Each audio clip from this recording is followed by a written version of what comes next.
Welcome to the DreamHack Download, everything gaming under one talk show. I'm your host, Renessa, and I am here with the incredible Steven Spohn, a streamer, a gamer, and an advocate, and the COO, gotta get those letters right, of Able Gamers. All right, before you get to answer any other question or tell anybody anything about you, what is the most important button in your gaming setup? The most important button in my gaming set, the power button, because you have to be able to turn it on. If you can't turn it on, it doesn't work. So I did it. All right, take care, everybody. See you later. So it's the power on button, not the like rage power off. End everything button. Got it. I don't play enough salty games to get that kind of rage going. Oh, okay. All right. Well, your Among Us streams might tell a different story, but that's a topic for another time. No, that's making Torben rage. That's not making me rage. That's entirely different. That is for those of you who are newer to some of our content. Torben's one of our other hosts for our live stream, and making him rage is an excellent goal. Mm-hmm. It's fun. All right. Well, we've kept people in suspense long enough. Do you want to introduce yourself? What's your one-liner, your elevator pitch? How do people know you? How should they find you? I'm guessing there's like probably a cryon or something that's already telling people who I am. But my name's Steve. I am a gamer with disabilities. I play with the hat on my head and the mouse in my hands because I can't use a keyboard or controller. I use assistive technology to help me play video games on Twitch 5 nights per week. And I'm also privileged to be the Chief Operations Officer of Able Gamers, which y'all have probably heard about. Out there in the wild where I'm running around talking about how people need to pay attention to people with disabilities because we're cool and stuff. Yeah. Accent on the end stuff. Yes, and let's talk about some of that stuff, right? Yeah. Let's dive into you and video games. Go back to the start. What's the first one? What got you into them? Dark and stormy Tuesday, and it was raining outside, and so that's not thunder. Okay, all right, not that far. Gotcha. The first game I ever played was probably my Game Boy. That's how old I am. There was back in the prehistoric times. Actually, dinosaurs delivered from Amazon. The pterodactyl just flew down, handed you your Game Boy, and flew off. It was a great time. Way better than drones. Way better. Not as much fun though. The pterodactyls are very mean. You don't understand. You think it's a joke? They're mean. No, but probably my Game Boy was the very first game that I ever got into playing, like Batman and stuff like that on that. And then when I moved to PC gaming, I fell in love with a game called Ultima Online. And it was a super fun MMO where you could just sort of be these characters and get involved in a world and make friends and build a building, and that kind of hooked me on the whole online gaming concept. And then I decided, you know what, why not just devote my entire life to it? And here we are. There's probably some stuff. Poof. No. That's the whole story right there. Profit. Interview done. Easy. Okay, let's talk about this gaming on the internet thing and the Twitch streaming part of things. Do you remember your first Twitch stream? I do. Yeah, I was playing PlayerUnknown Battlegrounds and being incredibly bad at shooting people, or more like getting shot, I think. But I was good at that part. So very good red shirt. Very good red shirt. Yeah, entirely good. If those of you who don't recognize that reference, just turn the podcast off now. It's not worth your time. We're nerds. So other than getting shot, there's my mods, because they're lovely people that love to torture me.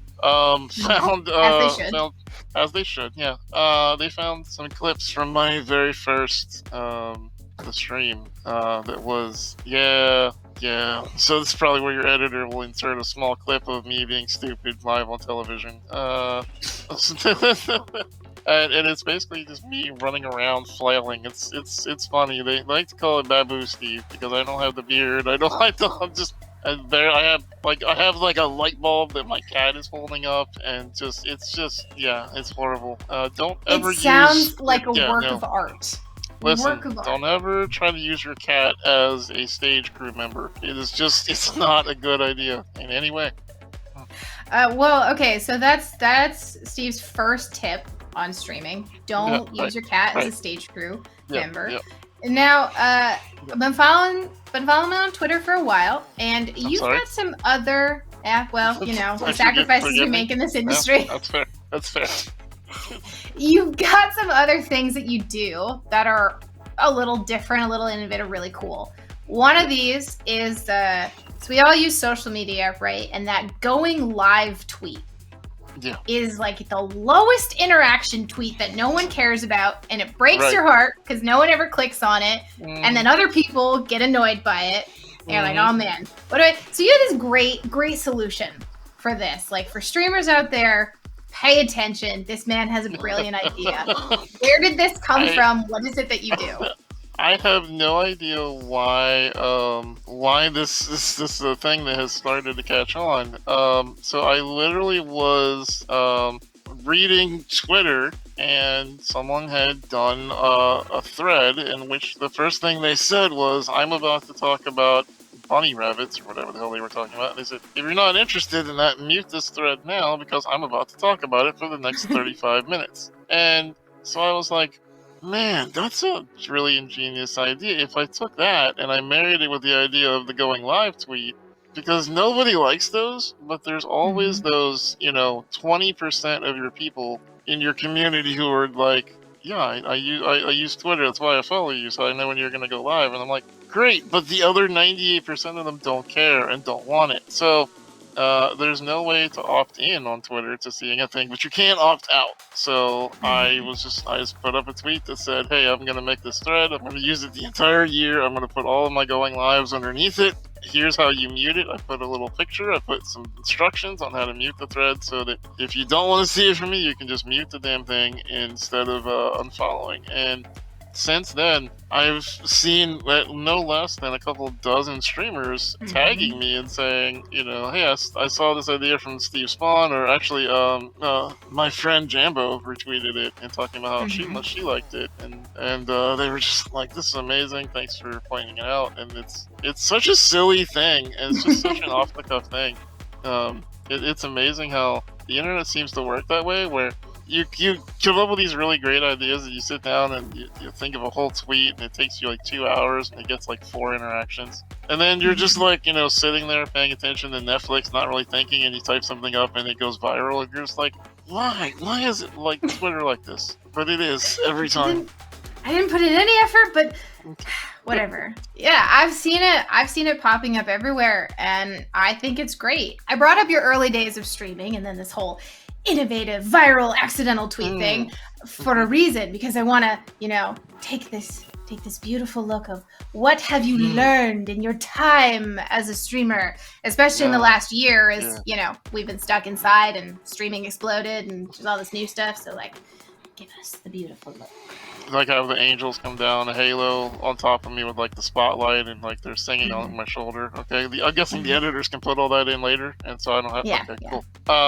Fantastic, thumbs up, editors. Good job. The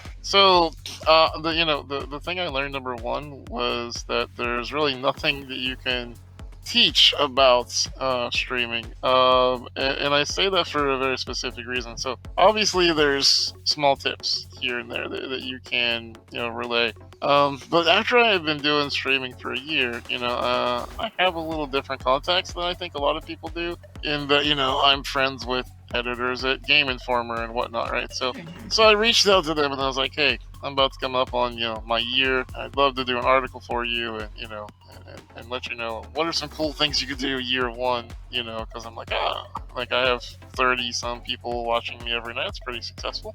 And I realized around that same time that I was still trying new things. Some things were still working, and other things I was working wasn't doing so well. And the people that I was trying to help that were kind of coming up around that same time, I was trying to give them like, here's what I'm doing, you should do this too. And like, they were never super receptive to that. They were just like, feeling like I was trying to push my ways of doing onto them. And I'm like, I'm just trying to tell you what works. And so I realized that streaming is really about forging your own path. And it sounds like such a cop-out answer, and when you're new, and you don't want to hear that. You don't want to hear someone who's there being like, well, you just have to find your own way. Because then you're like, oh, you just don't want to tell me the secrets, Steve. All right, I see how this is. Keep your secrets then. But I think the takeaway there really is that there is no one true path to success. Number one, you got to get lucky. You got to get some strike of lightning has to come your way, whether that is an opportunity, a promotion, someone who takes notice on you, somebody who raids you, someone who randomly decides to come to your channel, and a couple of key people happen to show up that day. That is luck. Now, that said, that doesn't mean you can't help luck out. There is a way, and I always like to say it's sort of like getting lightning to strike, but that doesn't mean you can't build a lightning rod in your house to make it happen. So you need the luck to come. Build a lightning rod. Build a lightning rod. Right. That's the advice. The middle Very of safe. in the middle of cardboard, particularly. Don't worry. We're probably going to be sued and taken off the air before this podcast is done. There's little things you can do, like what kind of game are you playing? Do some scouting and see, when do the biggest people on there tend to end? Do they end at 7 o'clock at night? Do they end at 4 o'clock in the afternoon? Great, then you should be on at the time where they're ending, so that those people have somewhere to go. Are you a part of a community? Are you actually trying to contribute to someone else's streaming career? Because a great way to get your streamer audience in the early days is to be a part of a team of people who also have a few followers, 3 or 4 or 5 viewers, and you all work together to help each other grow. Nobody gets anywhere in this industry by themselves. Now, anyone who's out there who tells you like, yeah, I did this by myself, I pulled myself up the mountain with my own slinky, it's like, no, you didn't. So at some point somebody helped you. My own slinky. I'm gonna file that one away. Yeah. Mm-hmm. Okay, so let's see. The important tips for being a good streamer is get a slinky, build a lightning rod, and attach your friends to it. Yeah. Yes. Mm-hmm. That's you cool. Forgot to tying them down and make sure with that the slinky. Right. That's the slinky. Yes, and make them sign a waiver that says, "I do not consent to this." That way, you are completely and utterly going to jail for murder. There you go. Yep. Yeah, really great tips from Steve. Well, let's talk about your stream just a little bit to close this out. Also, humor seems to help as well. Yeah. Yeah, lightning rods, humor. What's the difference? Now they both give you a charge. Okay, bye. Goodbye, everybody. Take care. See ya. I'm done. When I met Steve, he described his gaming style to me as murdering people. Oh, okay. We're back. Okay, right, we're back again. All right, let's go. Yep. When I met Steve, he described his style as murdering people to me, and this is really lining up. So before we wrap up, we're gonna do 2 little shout outs for you. The first one, let's talk about your stream and the murdering people. Okay. Give me an example of what people can expect out of your content. My favorite thing in the world to do with content is to do goofy things with friends and companions. And my favorite thing in the world currently is playing Proximity Among Us, and because it opens up so many cool social opportunities. So far, one of my favorite things to do was we're in Among Us and we're going around on the ship. And I'm the murderer, and it's proximity chat, so I hook up with one of the ones who's not a murderer, and I'm like, hey, are you the murderer? And they're like, no, are you the murderer? I'm like, I'm totally not going to kill you. And so I completely dodged the question and just answered a different one. And and I'm like, you know what, let's go around the ship. And then, so I start doing a really bad Rick and Morty impression, and start telling him about every single station that we come across and what each thing does, from the star-powered diesel-fueled engine to the wiring that seems to not be connected on any level and is incredibly fire safe. And then very safe. Out of nowhere, my other imposter comes up and kills the poor person as they're in the middle of a sentence, and I was like, what the heck? And then so I reported the body, and then proceeded to be like, I just saw them murder, and then screamed out loud, that person murdered, they did it right in front of me. And at this point, they don't have any idea what to do because they're not expecting me to toss them under the bus. and they get voted out, and then I'm like, haha, got him. And then proceeded to win the round because they no one thought it would be me since I got my teammate killed. Yeah, So that's the yeah, strat. So you brought the win home for the imposters overall. Listen, my chat likes to call me chaotic neutral. That's what they view me as, someone who just is. And one of my other friends refers to me as a Cheshire cat. So for those of you who ever saw Alice in Wonderland, you'll understand that reference. Yeah, we hope. Okay, well, the last thing before we let you go, I know as of this recording, nothing has been announced. So the best we can do is an announcement of an announcement, right? That's what you got for us? Not an announcement of an announcement, but so for my 40th birthday, for those of you who couldn't tell by the gray in the beard, I am old as a pterodactyl, and for my 40th, I decided I wanted to do something cool and raise $1 million for the charity I love the most in the world, Able Gamers. It's not only someplace that I have, ended up now working with, it's a cause I believe very much with every fiber in my being. Everyone should have the ability and the right to play video games. It is absolutely an amazing way to destroy social isolation. For anybody who has been trapped, I don't know, in a pandemic for the last year, you probably understand what social isolation is about. Okay, I don't know if any of you out there have been, but if you have lived through a pandemic, that is, then you might understand this.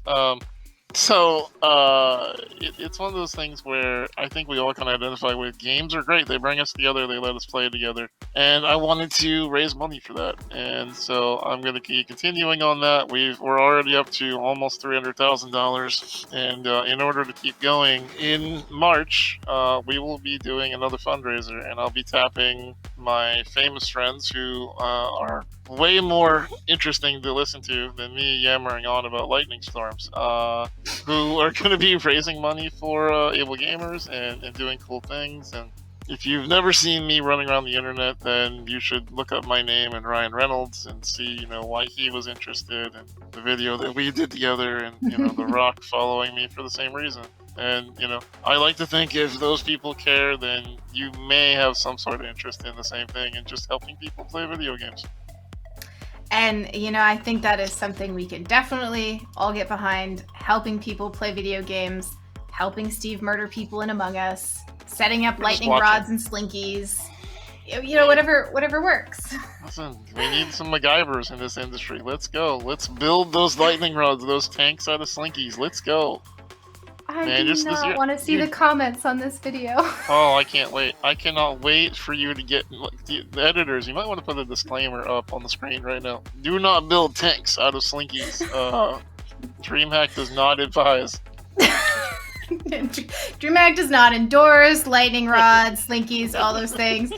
All right. Well, I'm gonna let us go before we get in more trouble with legal. Before we get more trouble with legal.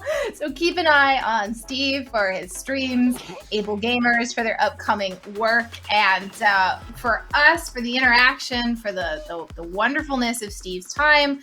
Drop a like, comment, consider subscribing to the channel so you can see more content like this. Thank you, Steve, for your time. Thanks, everyone, for watching. And stay tuned on the channel for more gaming content. Bye, lightning rods.